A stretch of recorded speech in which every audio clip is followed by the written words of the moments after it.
mixlr.com/wakeupcalldt. Hope you're having yourselves a fantastic morning this morning. Happy May the 4th be with you day. Happy Star Wars Day, everybody. I hope you're having a fantastic Star Wars Day. I know that all day today there's going to be Star Wars movies shown on, I believe it's on TBS is showing Star Wars. So make sure you do something Star Wars-ish, even if you're not a big Star Wars fan. Do something Star Wars related, jump into it a little bit, get a little feel for it, have some fun with it. Let's enjoy this and let's have a good time. Would love to hear how everybody's spending May the 4th be with you day, aka Star Wars Day. So, happy May the 4th, and very excited today that we'll be able to celebrate May the 4th be with you by hanging out later on today at 5 p.m. Eastern Time. We'll be on site on location back at the Wildcat Sports Pub, 3680 Milton Avenue in Camillus, New York.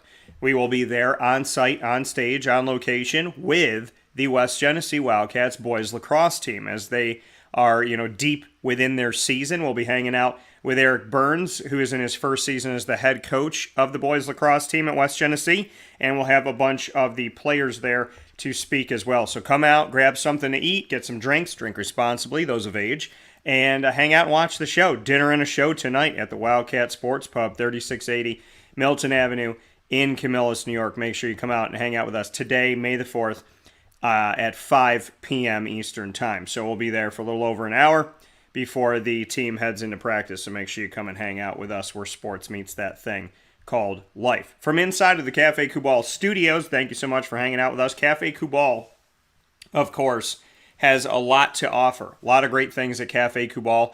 Fantastic chais, that's what I get. Their spices, their syrups made in-house, made in our community. You can grab all of your favorites, your chais, your teas, your coffees from Cafe Kubal. A cup goes a long way, and you can go out and get those today, as well as all of their fantastic favorites, the chocolate chip banana bread, the chocolate chip cookies, their upstate sandwich, which is my favorite sandwich there, their breakfast with, their fantastic bagels that come over from Bagelicious. Go to 3501 James Street, 324 West Water Street, 401 South Salina Street, all Syracuse locations. You can also find them at 343 Fayette Street in Manlius, New York, in their giant behemoth of a brown straight building. Make sure you go and check them out there. And, of course, on the corner of Route 11 and Taft Road at Sweetheart Corners, there in their drive-through location in North Syracuse. So make sure you head out to Cafe Kubal today. With that being said, inside of MonPazPopcorn.com's What's Poppin', we have AD&D Tea. Of course, every Wednesday at 9 a.m. Eastern Time is Dolphin time. Every Wednesday, 9 a.m. to start off the broadcast, exclusively on Wake Up Call, is Dolphin time. So we'll have AD&D Tea coming up here with Bob Beretta, the AD, Athletics Director of Moyne College, every first and third Wednesday of each month during Dolphin time. We have Bob Beretta and I giving you new episodes with different topics every time we sit down and speak with one another. And today's topic is mental health and wellness and what Moyne College is doing to help the community. So we'll have a great conversation on that and the services offered at Moyne to help us out momentarily. And then from there, you see the NCAA logo. We'll be talking about the transfer portal. And we'll spend the back half of this first hour of Wake Up Call this morning discussing Jordan Addison. He is in the transfer portal. I thought that the time had passed, right? But keep those things, mum's the word. You're supposed to be in by Monday, May 1st, or what is it? I think it was Sunday, May 1st or Monday, May 2nd. They're supposed to be in within the last couple days here. And so you're sitting here going, okay, well, it's Tuesday and he's not in, but it turns out he was in the transfer portal. He is in the transfer portal, and now he doesn't have to rush. He has time to make his decision. So my apologies on any confusion there, but he is in the transfer portal. We will discuss the Jordan Addison situation and if there's any truth to USC tampering and whatnot, just what this does for collegiate athletics, and something that unfortunately could have been seen coming from a billion miles away. And then in hour number 2 from 10 a.m. to 11 a.m. Eastern Time, we'll be getting into our fantasy football power hour, as we always do every single Wednesday, 10 a.m. to 11 a.m. Eastern Time. And for those of you that know the show, we'll stop this video and we'll start a new one because our fantasy football coverage in and of itself is a show within a show. And we do so much with that, proudly, exclusively brought to you by the Wildcat Sports Pub. So we'll jump into that and we'll have the opportunity to do that here, and I'm very, very excited to be able to jump into today's Fantasy Football Power Hour, proudly presented by the Wildcat Sports Pub on 3680 Milton Avenue in Camillus, New York. Like I said, where we're going to be tonight, and we have a lot of stuff going on with the Fantasy Football Power Hour today, and I want to just give you some notes here on what we're going to talk about. A lot of great topics, and would love for you to get involved. We will be discussing the quarterbacks that were drafted and where they went, what we think of the situations, the immediate impact running backs that we think will help out your fantasy, the wide receiver frenzy, Marquise Hollywood Brown going to the Cardinals from the Ravens in a draft day trade, A.J. Brown going from the Titans to the Eagles in a draft day trade, and the draft trade results, the trades that happen, and where do we, and how do we think that affected teams, and, what that did to help teams that were out there. So we got a lot of great stuff coming up here in hour 2 of the Fantasy Football Power Hour with Mike Sofka of Hall of Fame FantasyFootball.com. So we'll get to that momentarily. In hour number 2, we'll be able to share with you our thoughts on all of that. So that's all coming up. AD and DT next. We'll speak on what is going on at Moyne College, mental health and wellness, and the services they have to help those that may need those services and the loved ones of those that may need those services. Moyne College is here for you, and Bob Beretta and I are here after this talking about mental health and wellness and what's available at Moyne to help you out.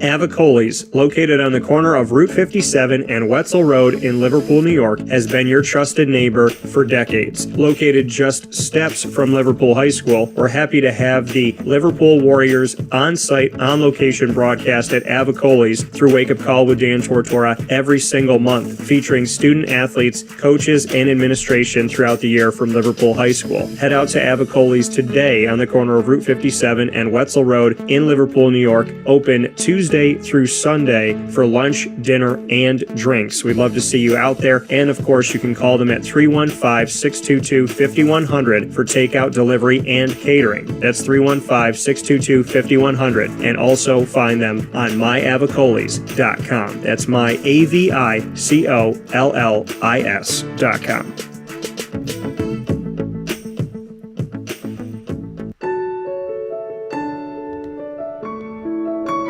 Having peace of mind when you're out of town that your furry-loving friend is safe and sound means taking them to Canine Campground, because we all know that when it comes to the love of our pets, it goes well beyond the call of duty to make sure they're safe and sound. Right, Lily? So take a ride to 242 Johnson Street in East Syracuse, New York, and see Canine Campground and where your dog will be staying, in the classic cabin, the executive cabin, the grand cabin, or of course the luxury cabin, because if you know Lily, you know she loves luxury. Now you don't have to wait to the last minute to find a family member or a friend that'll take your dog for a few days. Call Canine Campground at 315-299-4013. That's 315-299-4013. Their drop-off and pickup times are Monday through Sunday. Check K9campground.com for more information. That's the letter K, the number 9, and campground spelled with a K.com. K9campground.com. When you're going out of town, bring your dog to Canine Campground.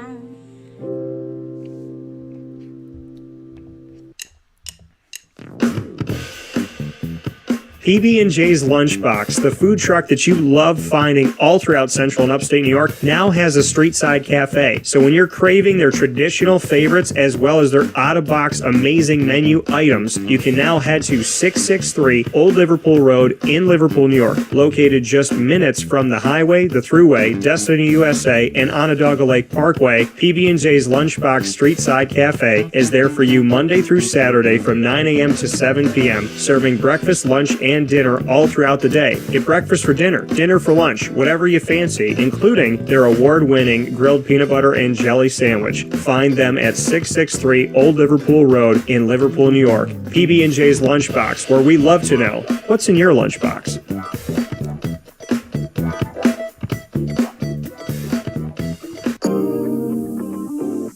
As a patient, what do we want?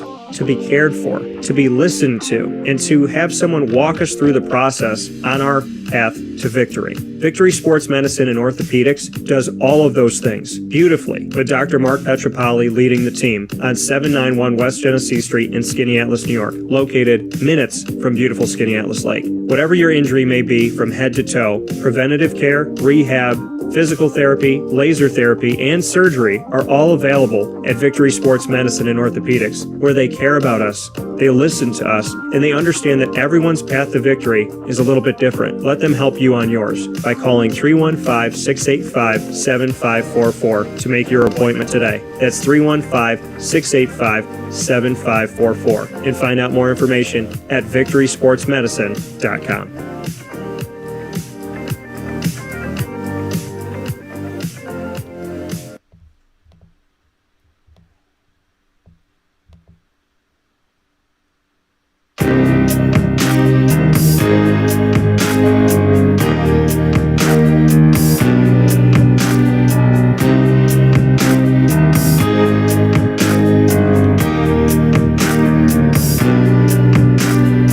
Welcome back here to an all-new AD and DT with Athletics Director of Moyne College, Bob Beretta, and myself, Dan Tortora, aka DT. You are inside of Dolphin Time with AD and DT every single Wednesday, first and third Wednesday of each month at 9 a.m. Eastern Time. You can set it and keep it forever. We're always happy to be here every first and third Wednesday with new topics with Bob Beretta and myself, Dan Tortora, DT, part of our multimedia marketing partnership. Bob, as always, how are you? I'm doing well, Dan. How are you? Doing very well. And, you know, having this Dolphin represent everything that is here on the Heights, it's important to understand that this isn't just about athletics. It's not just about wins and losses.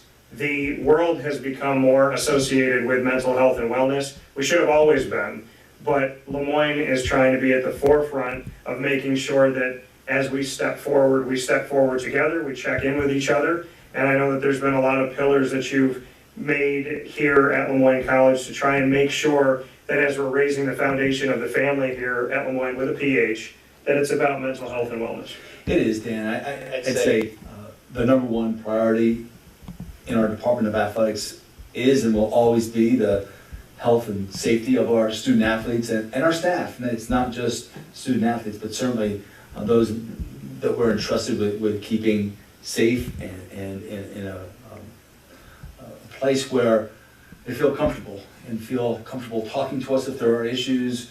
They feel comfortable, and I mean the student athletes, addressing situations confidentially, privately, and help us try to help them. And for us, it's a matter of putting those resources in place that we can effectively communicate and effectively manage any issue, or effectively try to be proactive and stave off any issues that might arise. You talk about the resources that you have. I'd love to speak about a bunch of different things that have happened here on campus, wherever you'd like to start, of what Lemoyne is doing for mental health and wellness. So one of the things we did early on during my tenure, Dan, last year when we came in, is we shifted one of our administrators' focus of her role, and we created an assistant athletic director for student athlete success position. And that position is a holistic approach to the wellness of our student athletes, but it's someone that our athletes can go to, close the door, and talk about anything that might be on their mind. Any stress, any anxiety, could be academics, could be personal, could be any number of things. And we have tremendous resources here on campus to help our students. But I just felt like, you know, as an athletic director, being a former student athlete, I understand sometimes student athletes like to kind of stay in that student athlete comfort zone. So I felt like if we could provide that resource right here in the event center, so that students felt like, hey, there's someone in the athletic department that I can go to, that might just provide another layer of comfort and assistance. And we've done that. That's one thing that we started, and that I think has been very successful. We've had a number of student athletes throughout the year utilize those services and those resources.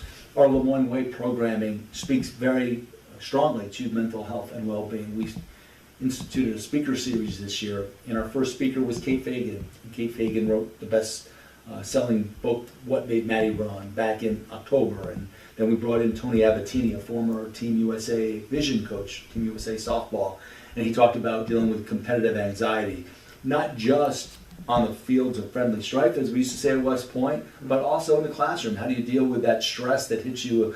And we did that in November, late November and early December, as finals were approaching. Yeah. We brought in Matt Davidson, and he talked a little bit from the Excellence with Integrity Institute. And then our most recent speaker, Coach John Beeline, talked about life lessons and skills and skill sets and developing, and always getting back to that your base and integrity. So I feel like we've tried to make great strides in the Lemoyne Way programming, in addition to what we've done throughout the course of the year. We just recently wrapped up our cohort sessions, and we do that with every class, and our last one was in late April with our senior class as they get ready to head out off the heights and begin to join their new team, wherever that new team might be, and try to prepare them to go with the right mindset. So it's top of mind for us in the athletic department to try and engage and try and be a resource for all of our student athletes, and know that if they're dealing with some anxiety or some issues in their personal life or their life with their team, they can come to someone here on our staff and discuss that.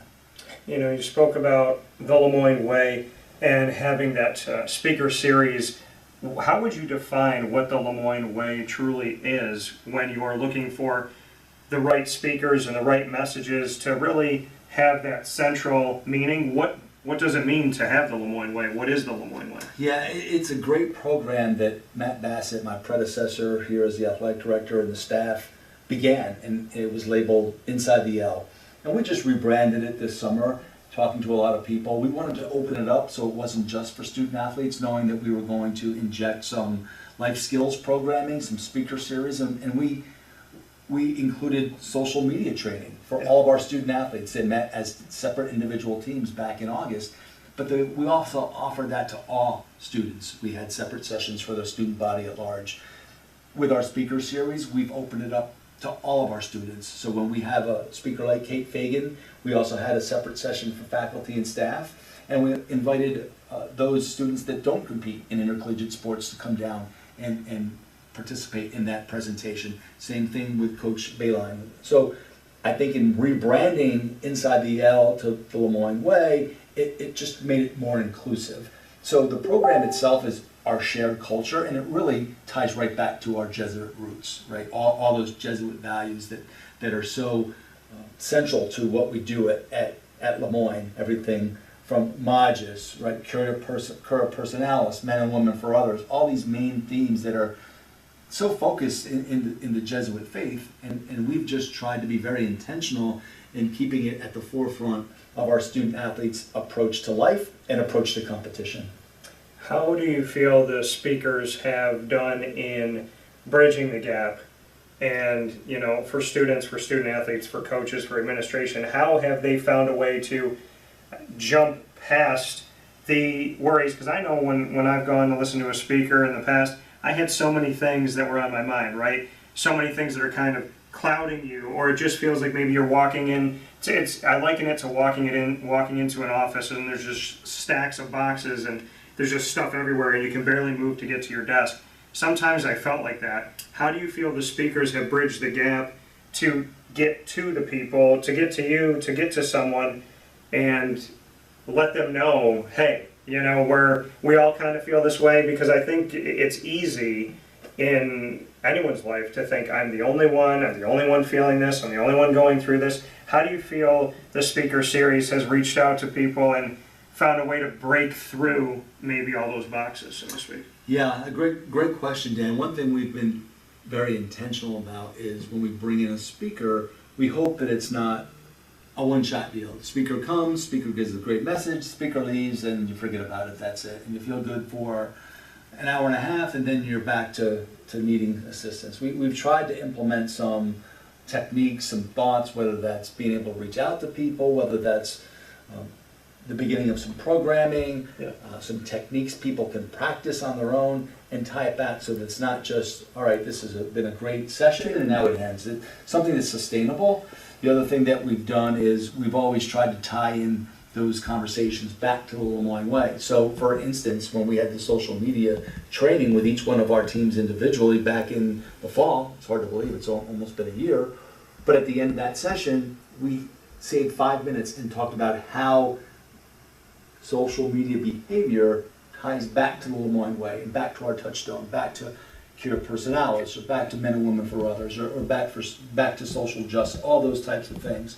And when we have a speaker in, we've told our speakers, hey, if there's a way that at the end of your presentation, if you can come back and kind of tie it back so that it's put in a nice bow, and so people that are here understand that they can see the connectivity. And what we're talking about for those here at Lemoyne always ties back to our touchstone, and we can never go wrong when we fall back to our Jesuit values.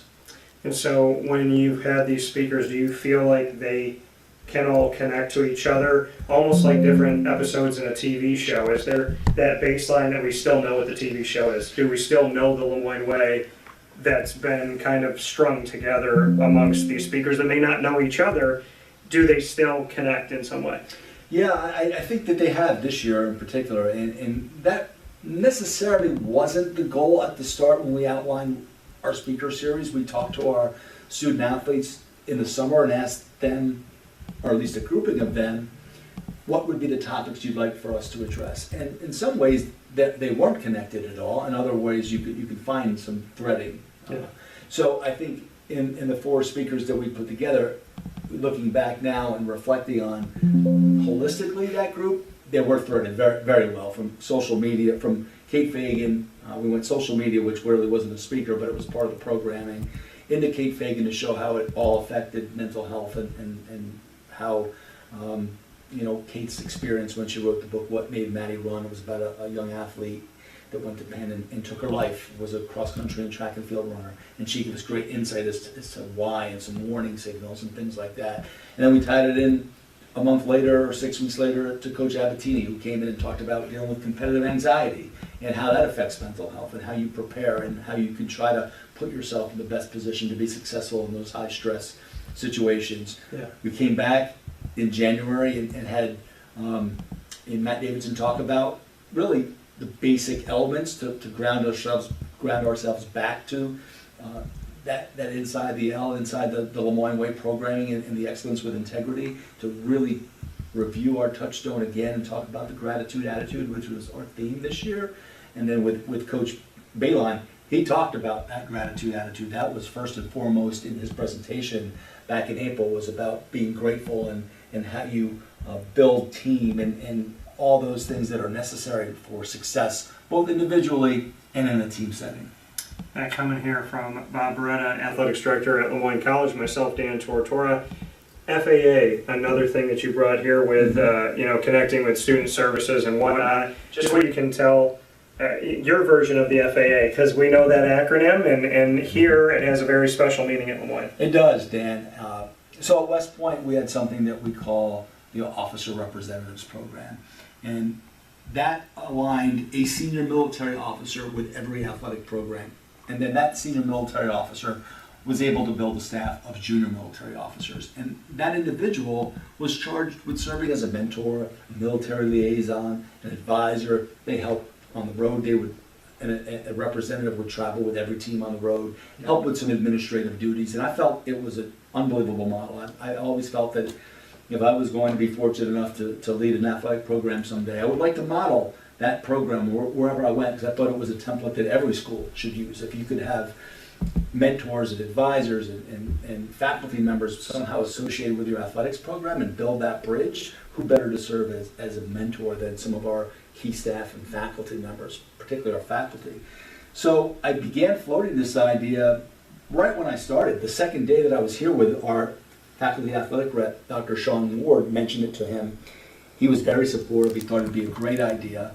We moved it forward throughout the summer. We built a concept. We talked to the faculty senate chair, Travis Newton, and then we went live with it, so to speak, to the faculty and asked for volunteers.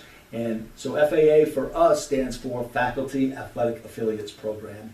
And we had 10 volunteers this year with a pilot program. I was thrilled that we had the turnout and the volunteer volume that we did.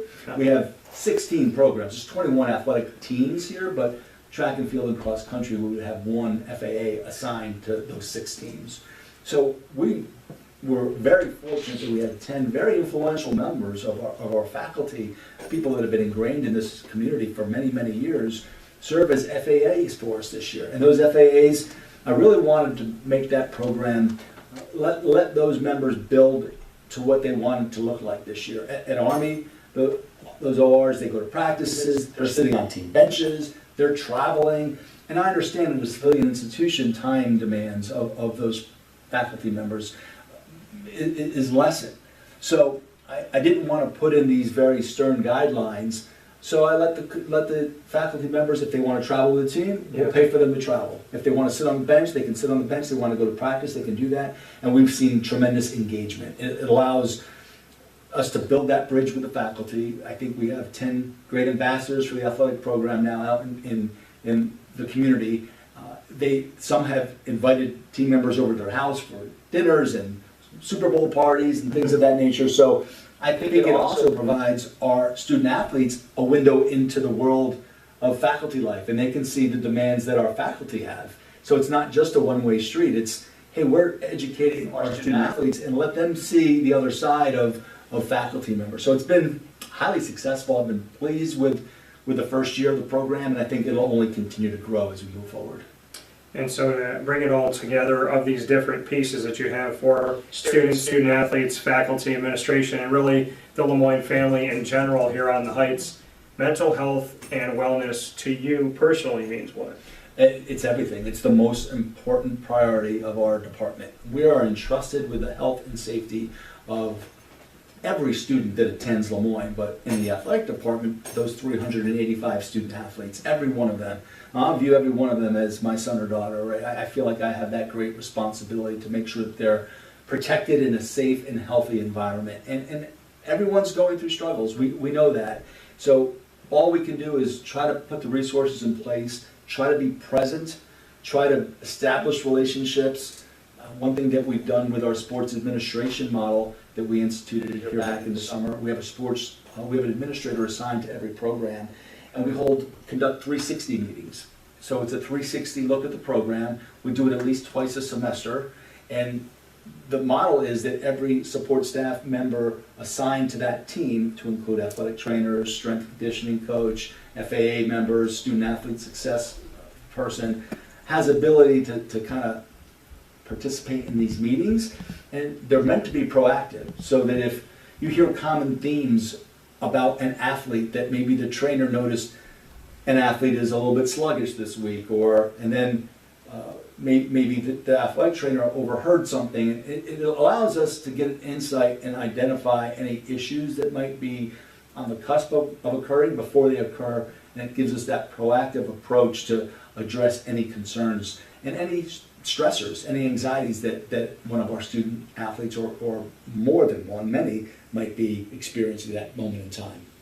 So a lot of ways here at Lemoyne to not just talk about mental health and wellness, but to actually live it every single day, making the Lemoyne way essentially the plan and the path to not only finding wins on the fields and courts of life, but to also find them in the classroom, and to find them at those times when we're by ourselves and we just need to know that somebody's there. And I think that that's the important thing to know, is to understand that there is somebody that cares, somebody willing to listen, and somebody that wants to be there for you. We never go through this alone, as much as we may feel like we do at times. And being built on the Jesuit faith and knowing that God is at the center of everything, that to me is the pillar, is knowing that there is always someone there that you can rest in the palm of their hand. And I think that it's incredible to live with that every single day, to know that you have that, and to really spotlight that here, whether, be it Dr. Linda Lemura, yourself, or any one of the leaders, be it a coach, be it a faculty member or administration, that people here on this campus, here on the Heights and beyond, want you to know God loves you, we love you, and there's always a path out of that black hole. Yeah, and especially coming out of the pandemic, Dan, we've heard stories, we see stories nationally, and they're heartbreaking, quite candidly, and we're doing everything we can to put our arms around our young people here and let them know that we care and we're here with them. Doesn't take much to love.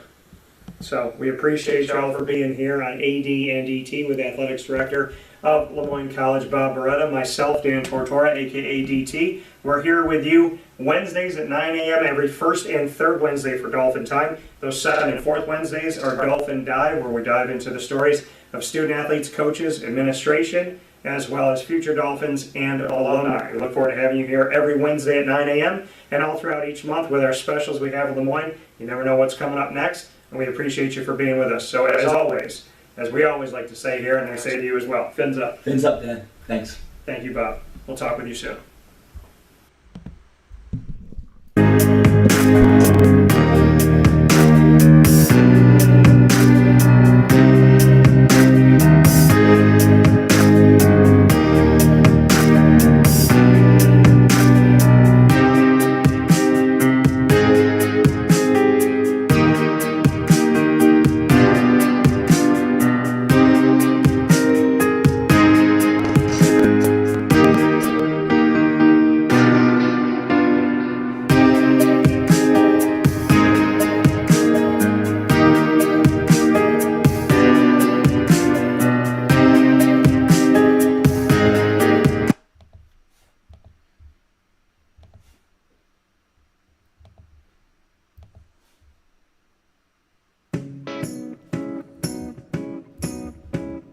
In these unique times, there are those in our community that give us a sense of normalcy and positivity. Pizza Man on 50 Oswego Street in Baldwinsville has been here for you for over 35 years and is here now.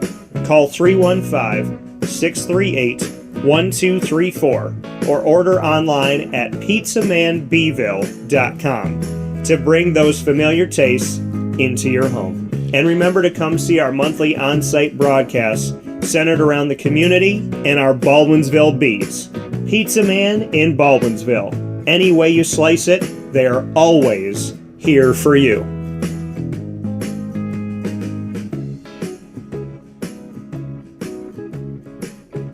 This is Jimmer Sikowski, owner-operator of Chick-fil-A Cicero, 7916 Brewerton Road in Cicero, right in front of the Home Depot. I had a deep feeling that God wanted me to do something bigger with my life and to help people, help others. I kept putting Chick-fil-A in my life, and I realized as I was going through the franchise selection process that positively impacting the lives of others was really core to what we do here at Chick-fil-A. First of all, it starts with the food. The food is brought in fresh daily. We bring in local produce. We prepare it to order in the kitchen. We hand bread our chicken. We hand spin our milkshakes. It's great food. It doesn't taste like fast food. I think the second thing is the way people feel when they come in a Chick-fil-A restaurant. It's different. We try to treat people with intentional kindness here, which is very different and deeper than good customer service. And so I think it feels remarkable for most people to come in a Chick-fil-A restaurant. And then lastly, the impact that we try to have in the community is very different. It's a big part of the expectation of every operator of a Chick-fil-A restaurant is that they're actively engaged in their community, they're a leader in the community, and they're making a difference. When they realize that what we're striving to do is to shine a little light in their life, that's a very, very different experience than you will have at any other quick service restaurant. And it's that remarkable experience that I think people will emotionally connect with. I'm George Townsend of Honda City with some good advice when buying a new car. The true cost of owning a new car is determined by the appraised value when you trade it. No vehicle appraises higher than a Honda. Next, look for low APRs and deep discounts. You also want low maintenance costs and great fuel economy. That's why my advice to you is to buy a new Honda. Looking pre-owned, visit our Honda Certified Used Car Center. Honda City, 7140 Henry Clay Boulevard, Liverpool, or HondaCity-CNY.com. It would be a pity if you don't shop at Honda City. corporate purpose at Chick-fil-A is to glorify God by being faithful stewards of all that's entrusted to us and to positively influence all those who come in contact with Chick-fil-A. And what became increasingly clear from our success in Cicero is that people love Chick-fil-A. And also I think we recognized that, we had a great opportunity to grow the brand and grow our platform. I felt incredibly grateful when I was selected to be a Chick-fil-A operator. I think what it's meant for me, what I've come to realize on a very deep level is that this is a calling for me. It's not a career, it's not a job. The Lord called me to be a Chick-fil-A operator and to use these restaurants to glorify Him and to positively influence other people. I'm blessed. I'm very blessed. Head to Chick-fil-A Clay on 3974 State Route 31 in Liverpool, New York.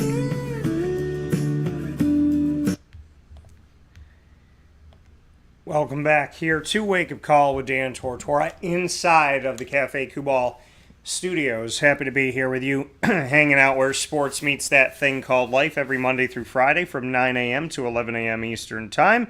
And appreciate you being here with us as we just came through AD and DT and had the opportunity every first and third Wednesday of every month at 9 a.m. Eastern Time to speak with Bob Beretta, the athletics director of Moyne College, and of course myself, Dan Tortora, hanging out together, and today having the topic of mental health and wellness and what Moyne is doing to help. So I want to thank Moyne for all that they're doing, and I definitely want to thank Bob for taking the time to have that conversation, because how many lives could have been saved if just simply by having a conversation, right? By talking it out, by talking it through. When I was a kid, it was, people told you, figure it out.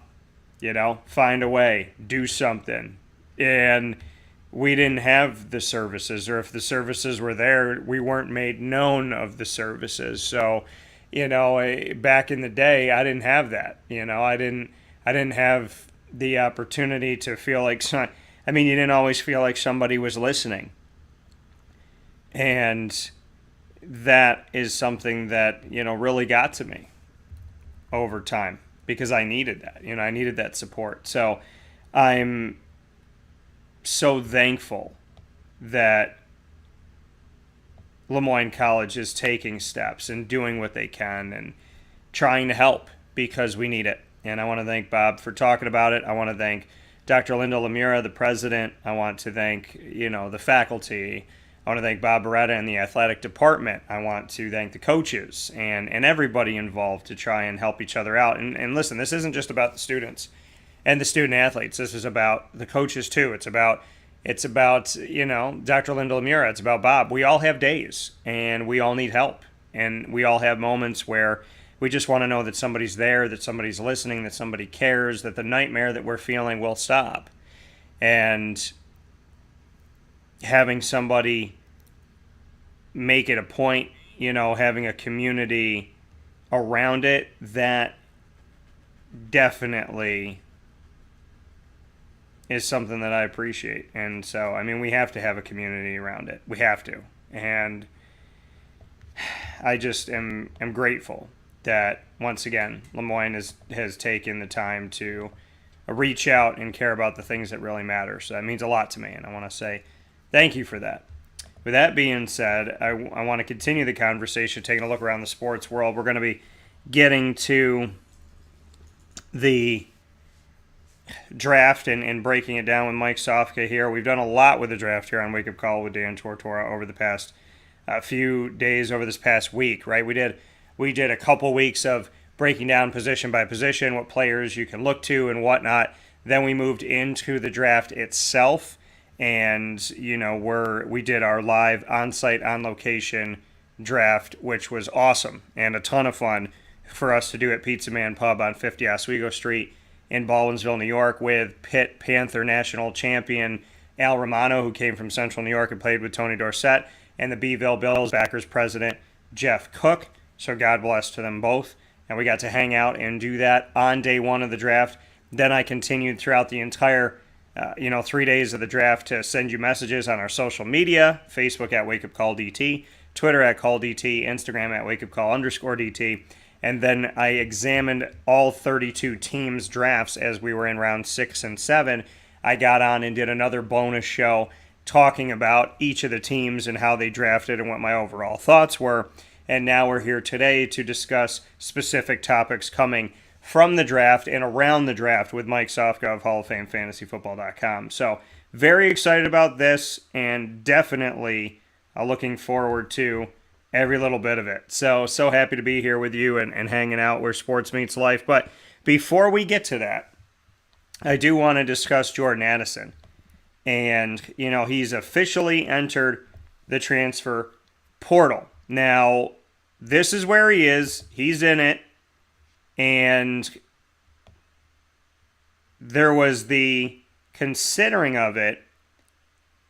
Pete Thamel of ESPN said that head coach of Pitt, Pat Narduzzi, who's been on the show here on Wake Up Call numerous times, he said he, quote, caught wind of USC as a potential destination and called Trojans coach Lincoln Riley multiple times on Friday to express his displeasure, end quote. It must have been this past Friday. So there could be a chance that he returns, speaking of Jordan Addison, that he could come back and find his way, back to Pittsburgh. But the question is now, how are we handling the transfer portal? And if we're tampering with the transfer portal, what does that mean? And if there's schools that are kind of saying, hey, if you get into the transfer portal, and I'm not saying the USC is saying this or not saying this, because as of right now, we don't have any concrete evidence for sure,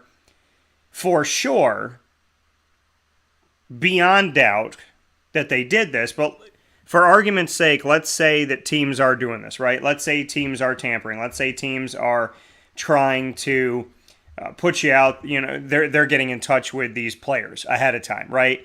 That somebody is reaching out to Jordan Addison saying, hey, you're not in the transfer portal, but if you were to enter the transfer portal right now, we would snatch you up in a heartbeat. If that's happening, then there's a problem with this. Because now, this you're telling somebody to jump into the transfer portal. So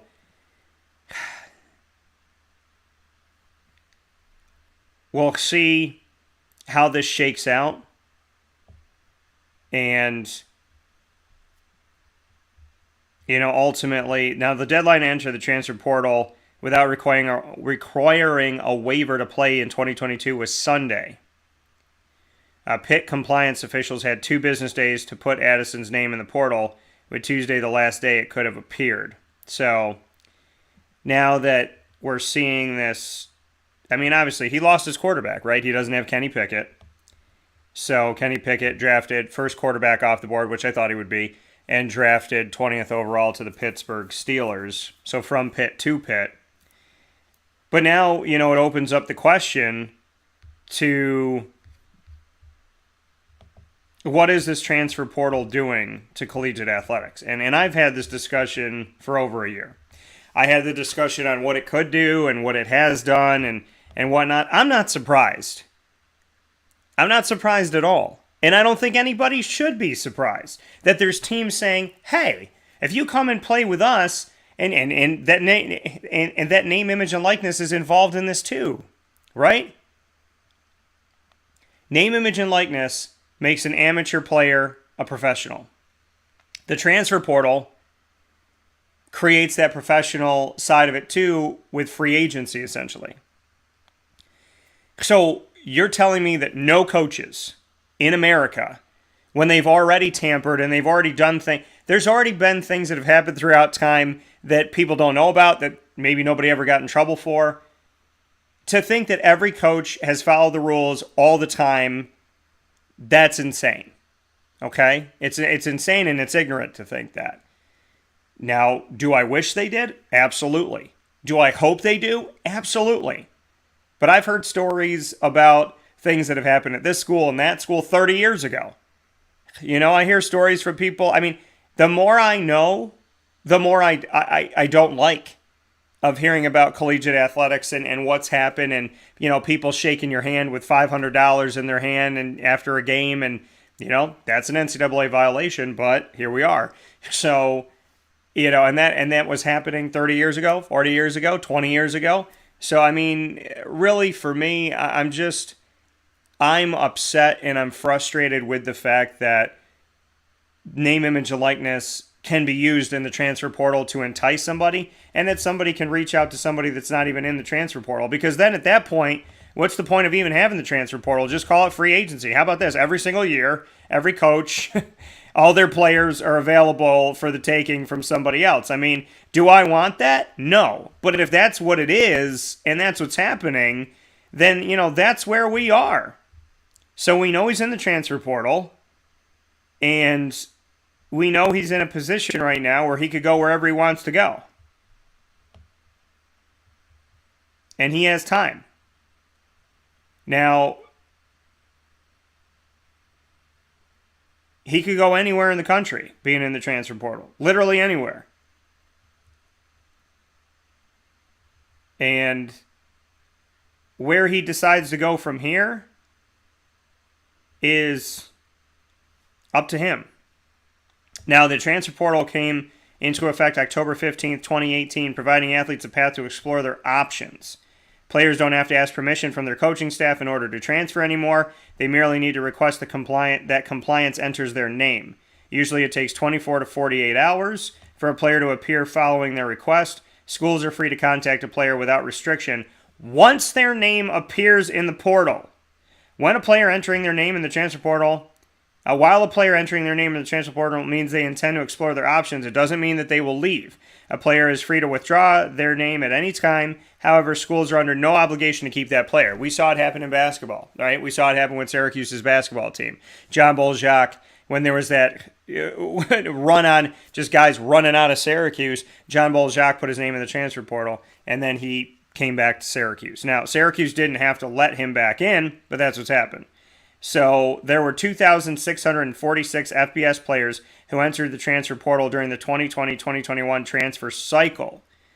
That's what we're seeing here. Some numbers allegedly. I have to say alleged here. That's up from 1,692 in 2019-2020 and 1,717 in 2018-2019. So transfer portal reaching over 2,600 football players in the FBS in 2020-2021.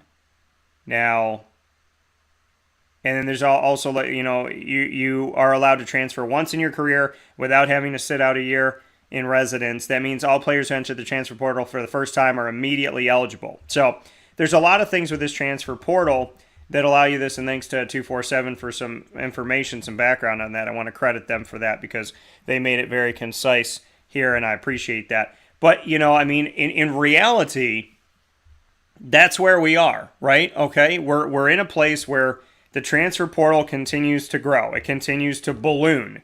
There's a lot of players inside of the transfer portal.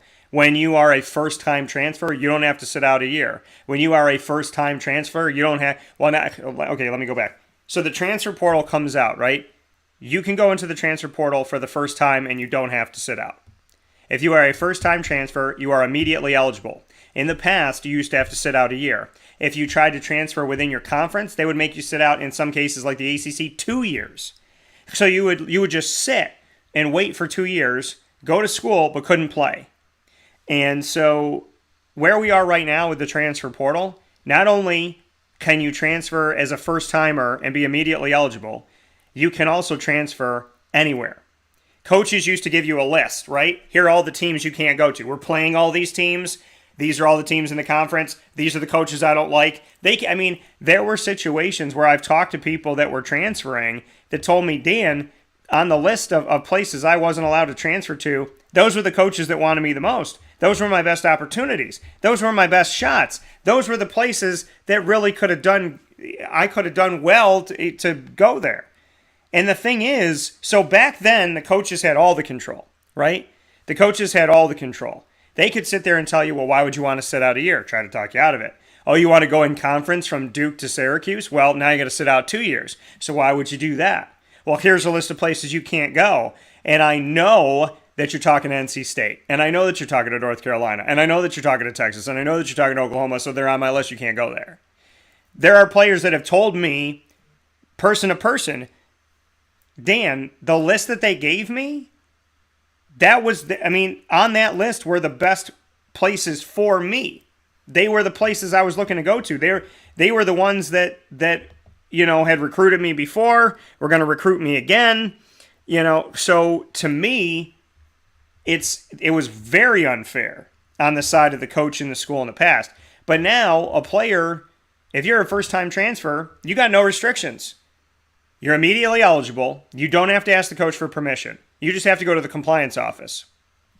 You don't have to talk to your coach. You don't have, as far as I know, don't have to talk to the coach. The coach can't give you a list. You can transfer within your conference. You can transfer to someone that's on your schedule. There are no restrictions. There are no restrictions when you transfer. And as a first-time transfer, you immediately are eligible. So in the case of Jordan Addison, he can do whatever he wants. He can go wherever he wants. Now that he's in the transfer portal, he can go wherever he wants. But I'm going to tell you this right now. If there was tampering involved, then something needs to be done about that.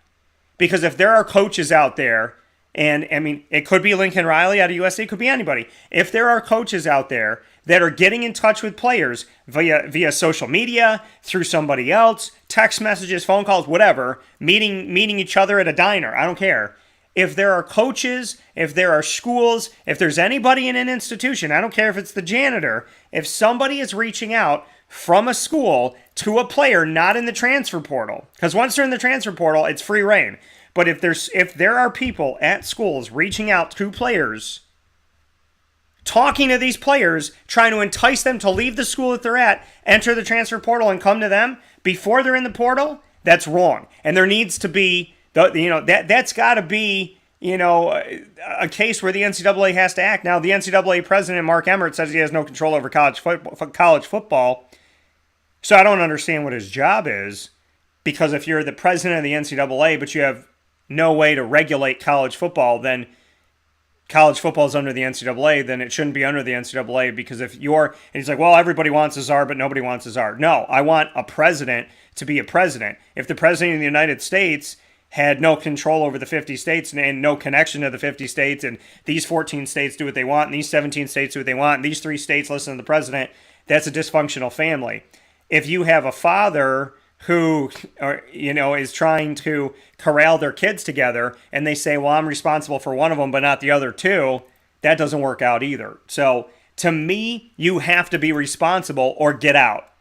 If college football is not under the NCAA, but it's under the NCAA, then please clarify that for me. You have no say in college football, yet you're the president of the NCAA, and it's NCAA football. That doesn't make any sense. That's like saying Roger Goodell has no control over the NFL. It's his league. His league office has to make those decisions. That, to me, makes no sense. That's like saying me as the CEO and president of Dan Tortora Broadcast Media that I have no say in my employees or what goes on in my company. That's wrong by every stretch of the imagination. So, this is what I'm asking and charging Mark Emmert to do, and everybody in the NCAA. If there are coaches or people from any institution, take the Jordan Addison case, right? If there are people contacting Jordan before he's in the transfer portal, then 2 things should happen. Number 1, they need to be investigated. Number 2, they need to be charged with some type of NCAA crime. Number 3, there has to be a punishment. And number 4, Jordan Addison shouldn't be allowed to go to that school. Because if you tampered and you broke the rules and he ends up there, then what does the school care? Okay, so we pay a fine, but we still got who we wanted. We still put our hand in the cookie jar and got the cookie. You slapped our hand, but we still ate the cookie. You can't let them eat the cookie and then punish them. No. So if Lincoln Riley and USC tampered, then Jordan Addison should not be allowed to go to USC. Plain and simple. If you break the rules, you shouldn't be. You don't go rob a bank, the cops catch you, bring you to jail, but let you keep the money. So do something about it. Now, ironically, going off of my thought process of Mark Emmert saying during Corona, and I'm paraphrasing here, but saying he had no control over college football, and that he can't tell conferences if they can play or not play. He can't tell teams if they can play or not play. Then you're telling us that you're powerless, right? You took power away from yourself in that statement. So here's the funny thing. Going off of that, Ohio State AD Gene Smith proposes that the FBS leagues should operate under the college football playoff with their own rules. Here we go.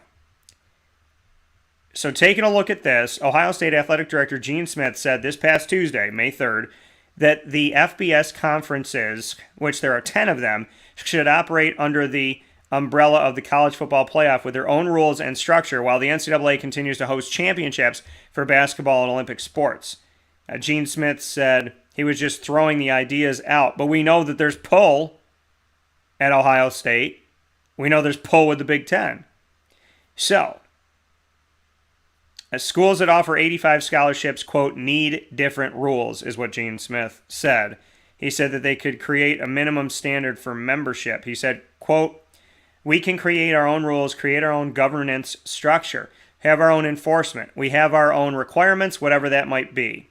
That might be in the medical space, for example. If a student athlete is injured and hurt in his or her senior year, you take care of them when they're done until they're healed. And when they have the funding in place to do, and we have the funding in place to do that. You don't touch anything else with the NCAA. You keep the academic requirements in place. The reality is those schools who offer 85 scholarships in football have made a different commitment, and that needs to be addressed, end quote. Now, Smith said he's shared the idea with some of his peers and has gotten mixed reviews. His suggestion comes at a time when the NCAA and the Big 12 are searching for new leaders. The NCAA is restructuring its entire governance and looking at name, image, and likeness in the transfer portal. Smith said the FCS championship for college football should remain untouched, but the FBS could follow the same model. He pointed out that FBS commissioners continue to consider an expanded playoff beyond the 2025 season. They're only talking about those 10 leagues in Notre Dame. He said, quote, the CFP model needs to be looked at differently. As we consider expansion, we ought to consider the structure.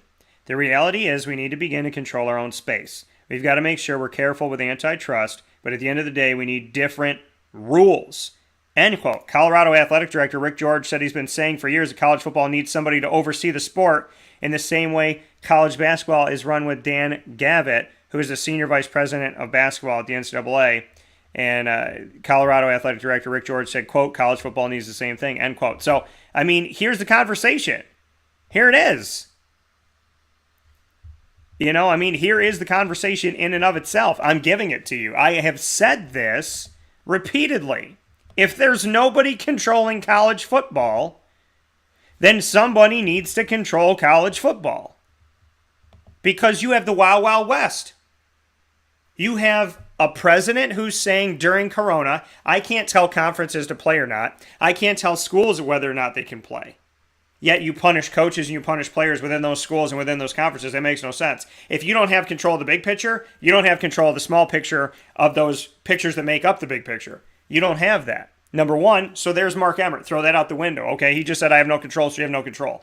Name, image, and likeness, no rules and regulations, there's no control. On top of all of that, transfer portal. There's no control. There's a little bit of control, right? You're not supposed to tamper. You're not supposed to speak with somebody before they enter their name in the portal. But if Lincoln Riley broke that, if somebody else broke that, then what are we going to do about it?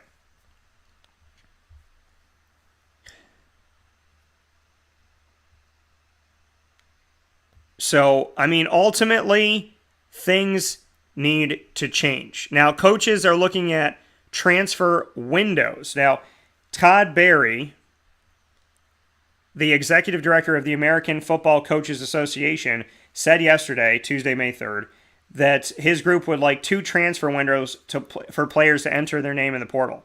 One from the final Sunday in November until the early signing date in mid-December, which is a small window, and another from April 15th to May 1st. Both windows would coincide with contact periods in recruiting. Players would be required to transfer only to enter the portal during designated.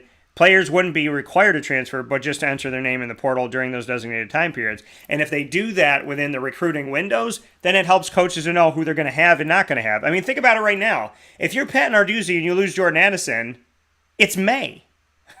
It's May. Okay? The mid-December early signing period is over. The February, first Wednesday in February, that's gone. And you got March, April, May. We're in May now. We're almost 3 months from the last signing period. Almost 3 months to the date of the last signing period. So what's Pat Narduzzi supposed to do? Because now he has to go to the transfer portal. But he can't go and recruit somebody to take that spot. And maybe he lost out on receivers because they're like, well, Jordan Addison's going to get all the catches. Jordan Addison's the focal point. So you have something, by thinking Jordan Addison's on his team from now all the way through May, he thought, okay, I have him. And other student athletes thinking about coming to Pittsburgh might have thought, okay, well, they have him. So you can't, the thing is, when you do something this late in the game, you don't know the ripple effect and the domino effect that had. And how many wide receivers said, well, I don't want to go there if Jordan Addison's going to be there. Or, I don't want to go there because Kenny Pickett's gone, right? So we have seen the reality of change. And if somebody's going, well, I don't know if I want to go there because Kenny Pickett's not there and Jordan Addison's there, so whatever quarterback comes in is going to go for Jordan Addison, and I'm going to be left on the wayside. I don't want to be the number 2 wide receiver. Well, guess what? You don't know how many people that turned away. And now what is Pat Narduzzi supposed to do in May? And in a couple months, he's got to start practice again. So it's not fair. Now, the transfer portal, like I said, which debuted October 15, 2018, doesn't have windows for movement. The only deadline is that you have to enter the portal by May 1st of each academic year. Now, Barry said that the AFCA members proposed the transfer windows before the portal went into effect, but they never came to fruition. Again, the AFCA, the American Football Coaches Association, he said, quote, we knew there were going to be very few controls over it, but at least if we had a window, then the student athletes would be able to go, is this a good decision? Because here's my competition. Jordan Addison, hello. So, perfect, right there. Now I know what the other competition is because we're all in the window at the same time. It might change some perspectives. They need to be able to make educated decisions. We're working on a window concept that I think is going to be very good for the student athlete, to give them those opportunities and to provide the universities and their team and teammates with a little bit more clarity on positions and recruiting and all those kinds of things. End quote. Now, Barry went on to say, the current portal setup without windows has created turmoil and chaos, are the words he used. I understand that. And, this is ridiculous. Now, he thinks the coach's proposal will go to the NCAA Division I Football Oversight Committee and the Division I Transformation Committee. A football oversight committee, now, this needs to happen. In my opinion, this needs to happen.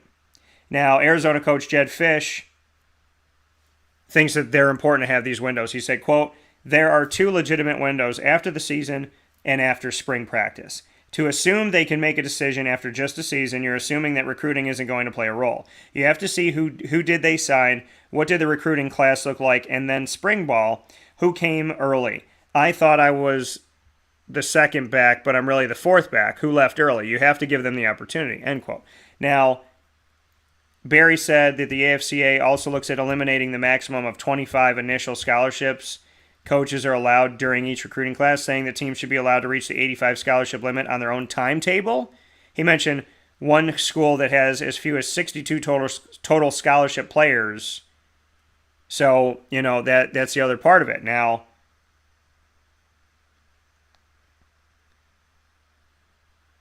he said specifically, quote, we need to lose 25 initial scholarships per year, and we need to create some portal windows, and then we need to build a recruiting calendar that understands some of it's going to be high school and some of it's going to be transfers.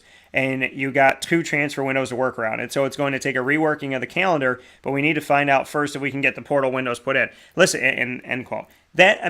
Listen, that's reality, okay? The 25 maximum scholarships, again, if you're a school, look at Syracuse. They had almost 20 people in the transfer portal this year. If you're losing 13, I think raw numbers, if you're losing 13 because their eligibility is up, right? So you're losing 13. Then you got 20 in the transfer portal. That's 33 players. And you still have to build in who's going to be there. Syracuse is looking, you got to fill 30 to 40 spots, and you have 25 scholarships. Well, when you have almost 20 people leaving to enter the transfer portal, you have a maximum of 25 scholarships, but you just had 20 people on your roster leave. So if you can bring in 25, but you had 20 leave, that's 45. You only have 25 to offer. What are you going to do? And what do you do when injuries happen? What do you do when teams' rosters are so depleted that they can't really do much of anything? These questions arise and they have to be answered, and they're not being answered. And that's the problem. And so, to me, Yeah, okay, it is the Wild Wild West. And yes, the control was with the coaches in the past. They can screw over a player. You can't go, there's 130 FBS schools. I'll let you go to Charlotte. I'll let you go to Nevada. And I'll let you go to Utah. But you can't go to anybody else. I mean, that level of control was ridiculous. The fact that, sitting out a year, especially in the case of, like, let's say you have to sit out a year and you're leaving because of your coach, right? Let's say you're leaving because of your coach. Let's say your coach just upped and ran. Let's say your coach was Lincoln Riley. Let's say you committed to Oklahoma. Let's say you signed with Oklahoma. Let's say you're going to play with Oklahoma and you got a lot of promises from Lincoln Riley. And then he takes a job at USC. What are you supposed to do? You should be allowed to transfer. Listen, there needs to be rules put in place that allow for things to make, okay? If a coach leaves, then players should have the right to leave. Well, Dan, you commit to the school and not to the coach. That's BS, okay? If I went and worked at a business and I love the CEO and I've worked at radio stations where I was a big fan of the general manager. And then another general manager comes in and they're different. They have a different personality. They have a different way they do business. They care more about this than this. They may not meet what your important pillars are. You may have a different set of values than they do. They may have no morals, you may have all the morals, or vice versa. So to me, you can't say, well, you committed to the school, you got to stay with the school. That's not fair. I committed to the person who recruited me. If the person who recruited me is not there anymore, it is all about relationships. In my opinion, in my life, in what I care about, it is all about relationships. So those relationships get diminished, then there's nothing to be there for. If the relationship is gone, there's no reason to be there. Okay? I committed to Paul Pasqualoni. I didn't commit to Greg Robinson. I don't have to stay here. That's a reality that should allow a player to transfer. Telling a player that they can't transfer within the conference and they can't go to this school and that school, I know people personally, right? 1 degree of separate, just me and them. No degrees of separate, nobody between us, just me and them having a conversation that we had here on Wake Up Call. Where they said to me, Dan, the people that were recruiting me, the 2-3 schools that would have taken me that I wanted to go to the most, they were on the list that I couldn't go to them. So back in the day, coaches had no right to do that. Back in the day, coaches had no right. Coaches leave all the time. I went to an event that had 3 coaches in one conference that had all signed extensions, and they were all gone before Christmas. They had all signed extensions, and they were all gone in December. This one, they had all signed extensions to be there for another 2 years, 3 years, 4 years, 5 years, and then they were gone. All these coaches signed on after this season were committed to the school, and they were all gone before the end of the year. Hello? End of the year, beginning of the next year? Come on. So coaches have had control to do whatever the heck they want. They don't have to abide by anything. So now players are turning around and going, well, we should have the same thing. But listen, it wasn't right for the coaches to do it. And 2 wrongs don't make a right. It wasn't right for the coaches to screw everybody over and make all these promises they don't keep. And it's also not right for the players to do that. So you can't say, well, the coaches got to do it for decades, so now we're going to do it to show you what it's like. No, 2 wrongs don't make it right. That's like being in a relationship and your girlfriend cheats on you, so you go cheat on her to teach her a lesson. Now you both cheated. Now you're both gross. Why are you guys together? You just cheated on each other. Go be with the people that you cheated with. Well, you don't want to be with those people? Well, then go be alone. Go fix yourself. But 2 wrongs don't make a right. You cheated on me, I'm going to cheat on you. That's what we are in college football now. That's what we are in collegiate athletics. You left me, I'm going to leave you. You did this, I'm going to do that. No, honesty and transparency. If I'm a coach and I'm honest with you, and I'm honest with you from day 0, which I would be, and you come to me, and you want to play for me, and I don't leave, and I stay, and I put in that plan, and you promise me you're going to give me 3 to 5 years, and I promise you I'm going to give you the same, and we're on that year 3, or we're on that year 2, or whatever that may be, and you screw me over, I screw you over, that's wrong. That's wrong. But if I'm going to dedicate to you, then you need to dedicate to me. And if you're leaving me because I'm in Pittsburgh, and you think you can make more money in California, that's a problem. Because that has nothing to do with my coaching, and it has nothing to do with our program, and it has nothing to do with our school. It has to do with the almighty dollar. And if coaches are calling you when you're on my roster, that's a problem. And it's not my fault that the town or city or state that I'm in doesn't have the money that somebody else has. It's not my fault. I came here as a coach to try and build good young men or good young women and to build this team together to make us better, to help us to win off the field every day, on the field, hopefully as much as we possibly can, or the courts of life, and that it's not all about winning, but I will do everything in my power to win.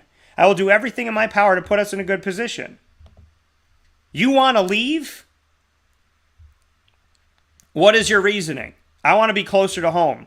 I miss my mom. I miss my dad. Okay, fine. But I want to leave because this school offered me millions of dollars. I want to leave because this school is in a state that's got more money and has more boosters.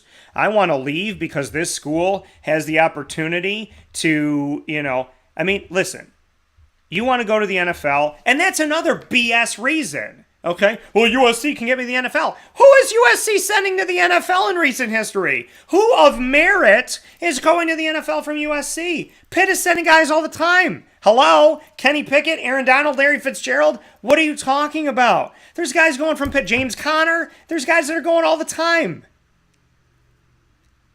So you can't use that excuse, well, he's going to USC because he wants a better chance to get in the NFL. He has a good chance to get in the NFL. Pittsburgh has that historically. And not only do they have that historically, Pat Narduzzi is going to do that. He's going to help you get there.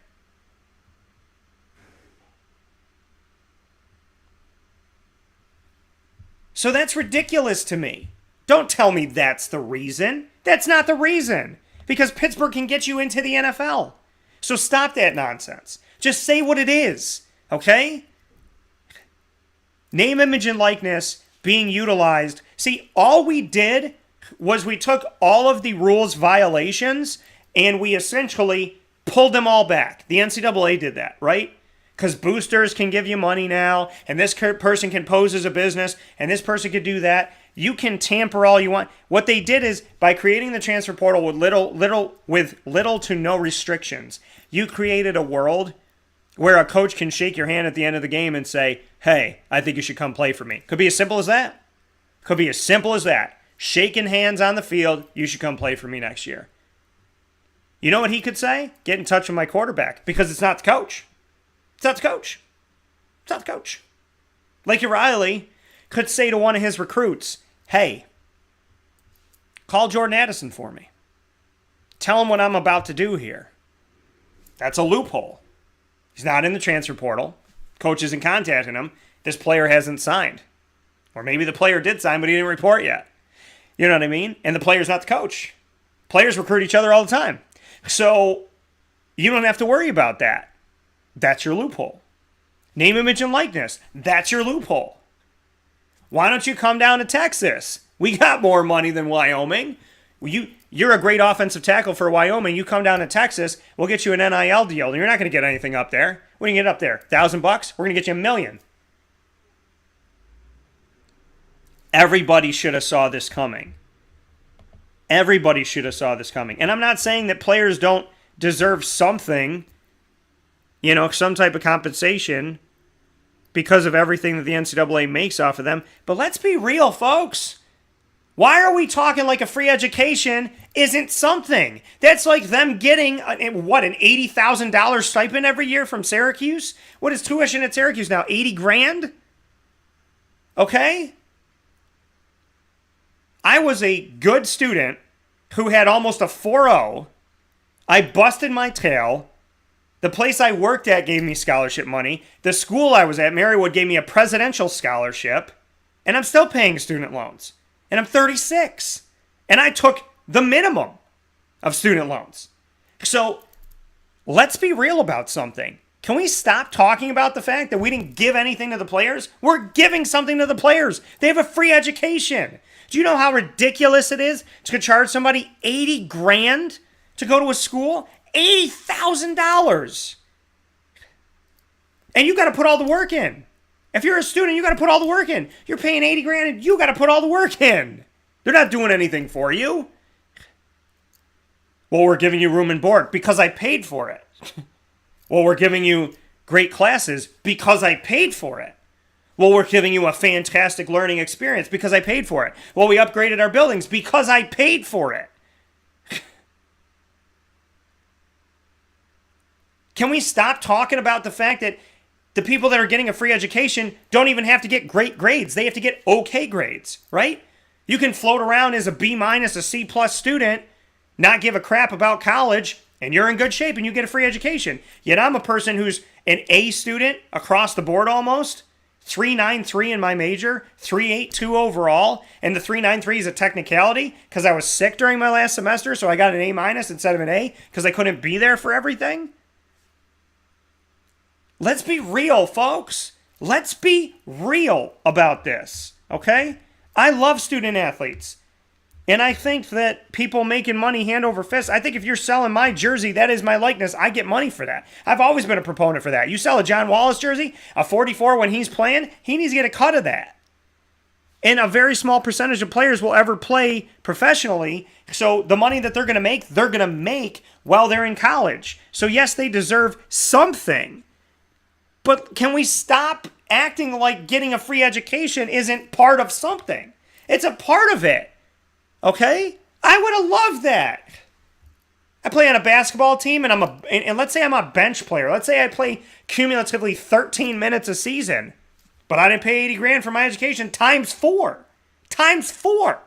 $320,000 that I saved because I'm a guy who they utilize on the practice team, because I'm a scout guy, I'm a scout DB. I'm on Syracuse's roster, and I'm one of the 85 scholarships, and I played 3 games. When I had an opportunity to play 48 games, I played in 3 of them in 4 years, but I didn't have to pay for my education.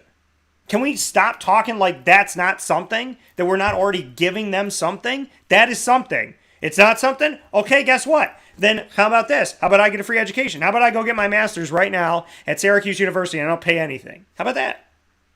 If it's not worth anything, but it is worth something. So can we talk about that? It's essentially trade, right? You give us your services, we'll give you a free education. It's trade. That's what it is in business. It's trade. Trade has value, right? If an airline came to me and said to me, Dan, we're not going to pay you to be a client of yours, right? We're not going to pay to be a business partner of yours.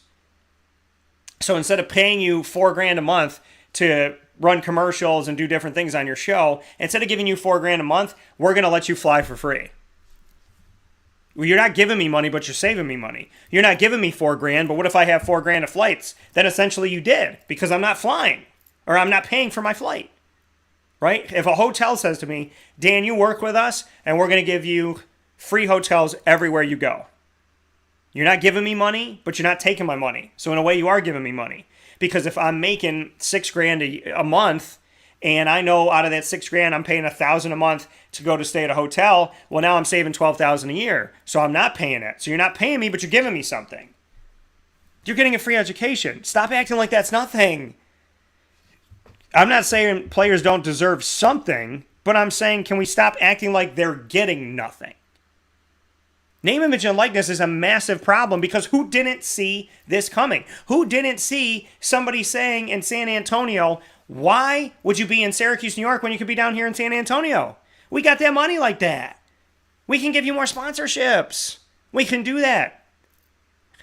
You're going to go play in basketball-wise, are you going to go play in the middle of nowhere, right? Are you going to go play at Creighton in Omaha, Nebraska? Where there's like nothing, and then there's a bunch of stuff in one area. You're gonna, and this is no offense to Creighton. Are you gonna go play in Creighton? Or are you gonna play in DC for Georgetown?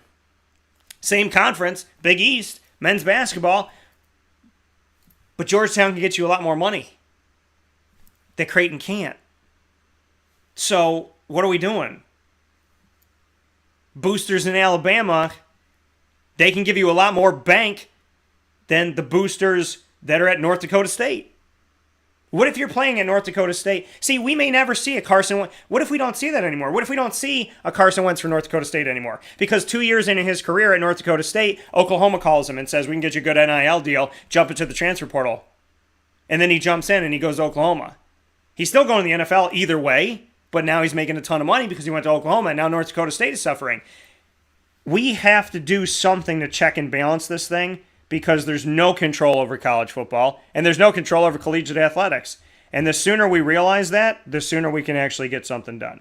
With that being said, we're going to take our final step aside here on Wake Up Call with Dan Tortora of this portion of the broadcast. We'll come back with Mr. Mike Sofka right after this, where sports meets life, and we'll be starting a new video here on Wake Up Call with Dan Tortora. Thank you so much for being here and for hanging out with us inside of the Cafe Kubal studios, where sports truly meets life.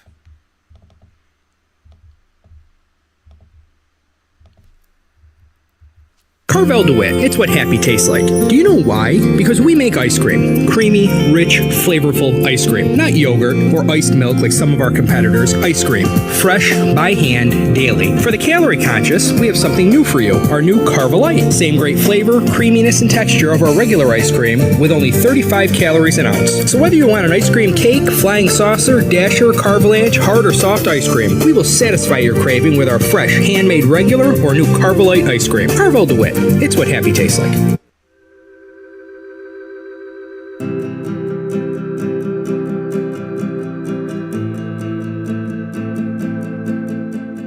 Cafe Kubal offers same-day local delivery of our products, offering no delivery charge for Onondaga County. Shop cafekubal.com for fresh roasted coffee beans, cold brew, travel mugs, and all your essential Cafe Kubal needs. Cafe Kubal, coffee for the soul.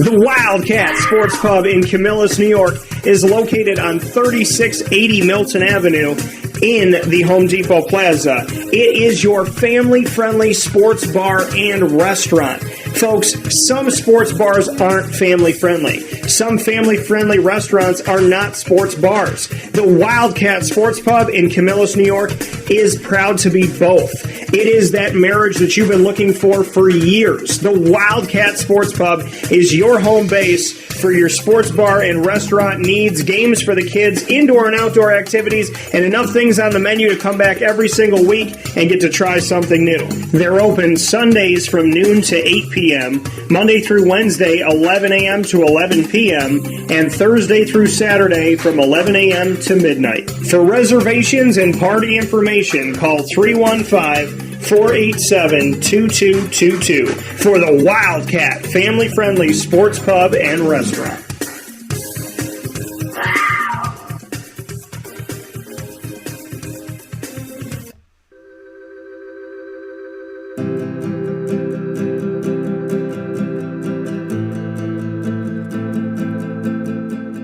Cafe Kubal offers same-day local delivery of our products, offering no delivery charge for Onondaga County. Shop cafekubal.com for fresh roasted coffee beans, cold brew, travel mugs, and all your essential Cafe Kubal needs. Cafe Kubal, coffee for the soul.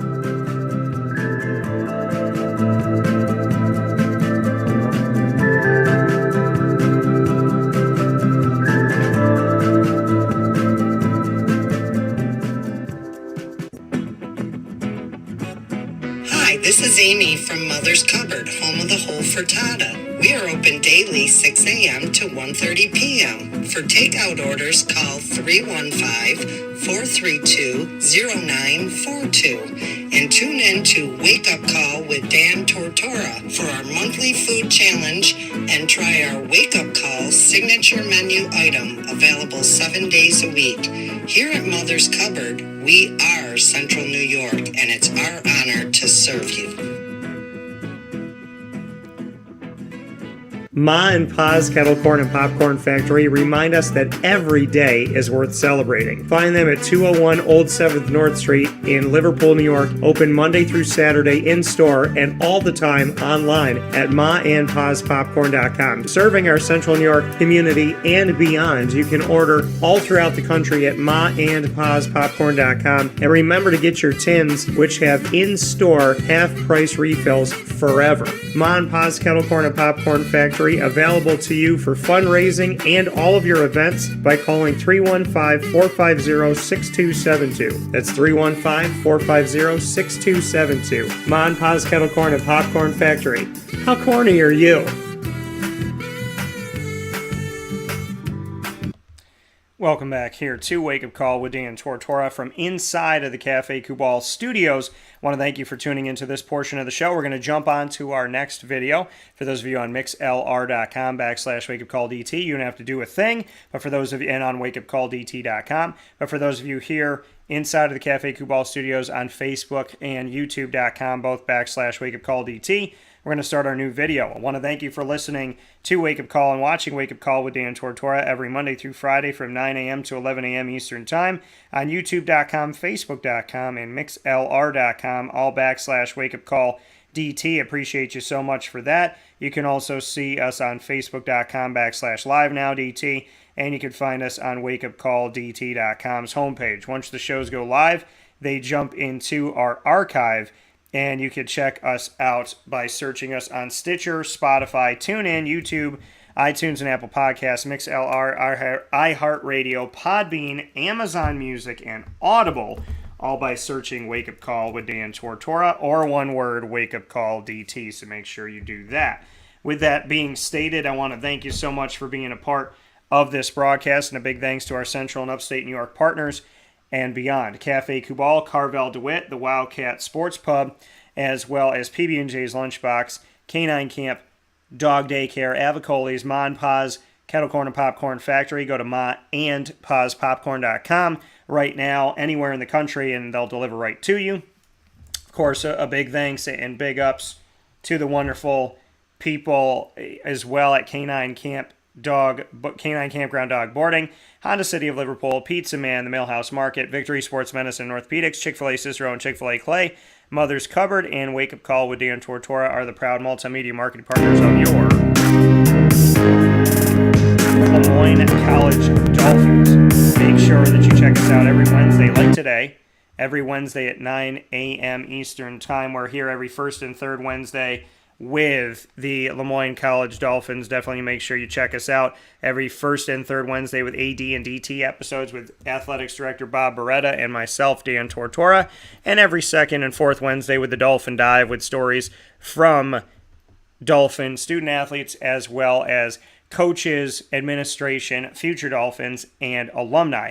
Get all of our stories on the Lemoyne tab of wakeupcalldt.com. You can also find us by going to youtube.com /wakeupcalldt and subscribing to us there. Get more information at LeMoyneDolphins.com.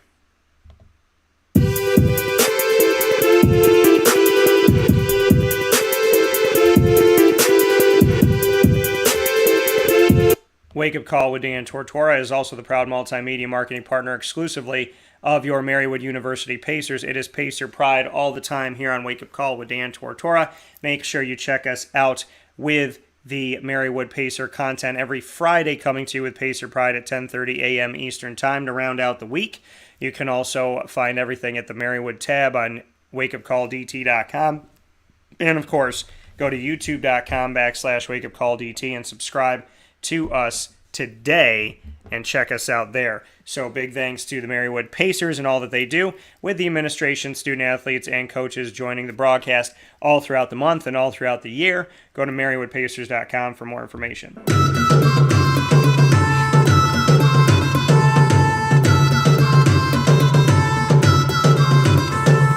The Bryan and Stratton Bobcats of Syracuse, Bryan and Stratton College of Syracuse, are also exclusive multimedia marketing partners here on Wake Up Call with Dan Tortora, where sports meets that thing called life. Make sure you're hanging out with us, with the Bobcats, every single month. Our Bobcat Buzz has featured national champions and Nick Dimitrievsky and Alex Gregorita. We've done exclusive conversations in the hiring of Clay Gagan Sherman, as well as Danny Frisina finishing things up there, and Tay Baker's most recent exclusive hiring announcement as the women's basketball head coach after serving as the assistant to Clay Gagan Sherman last season and playing for Dan Frisina on the men's side of things.